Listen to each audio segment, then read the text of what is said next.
Bu keri xotun ekan. O Mevlana Yasin Efendi Gülbahar Hanım'ın aldısı mı tüzgürek birisi çıkarttı ya Los Angeles'ten. Bu Sydney'e yığılışqa berip, yani 2 gün yo'qolib ketib Nurgul Savut Hanım bilan billa Kambertlarga ketib Nurgul Savut Hanımның uyida ko'ngil xo'sh qilmasimi? Anamdek turdi chiroyiga qarasam, tishini kesayotgan ekan, texmi mo'mayga o'xshab qopti.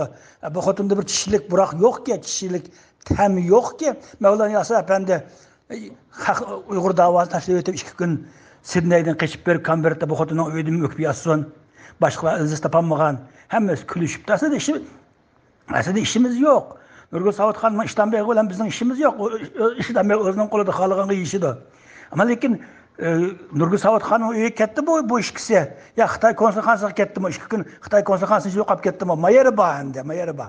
Agar Xitoy konsulxonasi yo'qolib ketgan bo'lsa, o chaqda bizning arilishimiz bu ishqa nima ish qilding sen deymiz. Ama Nurgul Hanımning uyi yo'qolib ketgan bo'lsa, mayli. Har kimning ishdan beri o'zining qo'lida. Ma rasmni Gulbahar Hamid Hanımga evatib qo'yinglar. Mevlana Efendi'nin yo'q sochlarini yulsin. Voy shovchi, mening mushu tozdi narim kam edi desin. Aslida Nurgul Savut Hanım Mevlana Yasin Efendi'ga loyiqkan, ikkisi bir jupkan. Juplab qo'yaylik bo'lmasa. Gulbahar Hamid Hanım chanshimisan. Magibni evatib qo'yinglar Gulbahar Hamid Hanımniki Facebook'ini bildirganlar. Biz bu topda nikosini qilib qo'yamiz Nurgul Savut Hanım bilan Mevlana Yasin Efendi'ninki.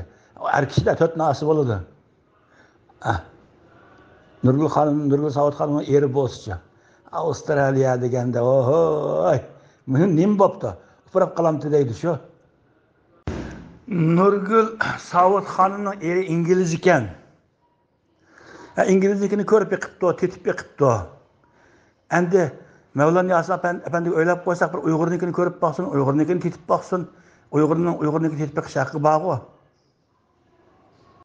Zaten Nurgul Savut Hanım'ı o İngiliz eriga yaramag'anmi, tetimag'anmi, talaqini ilabag'in ekan, boytaqkan.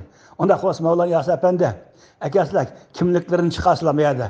Men o'qib qo'yman nikohlarini. Nurgul Savut Hanım siz malaqa xotin kishi erdi yaxshi, erdi bo'lmasa yerdi yaxshi deb sizni yer qilib atmaylik. Nopsingiz, kinishkingizni chiqaring. Men ikkingizni nikohingizni o'qib qo'yay. Bo'libdi. O Gulbahar Hamid Hanım yig'lab qaqshab qoldi. Mevlana Yasin Efendining dadi onasi Gulbahar Hamid Hanımning quchog'i tuqqan emas. Xolis 4 ni oldi. Hali ba'zi birisi bo'lsa 3 ni oldi. Birisi siz bo'ling. Chiqaringlar ikkingizni kimliklaringlarni. Şönfün cünleringlarni. Asla Xitoyga amroq qo'nda Xitoy so'zday. Şönfün cünleringlarni chiqaringlar. Nachulay.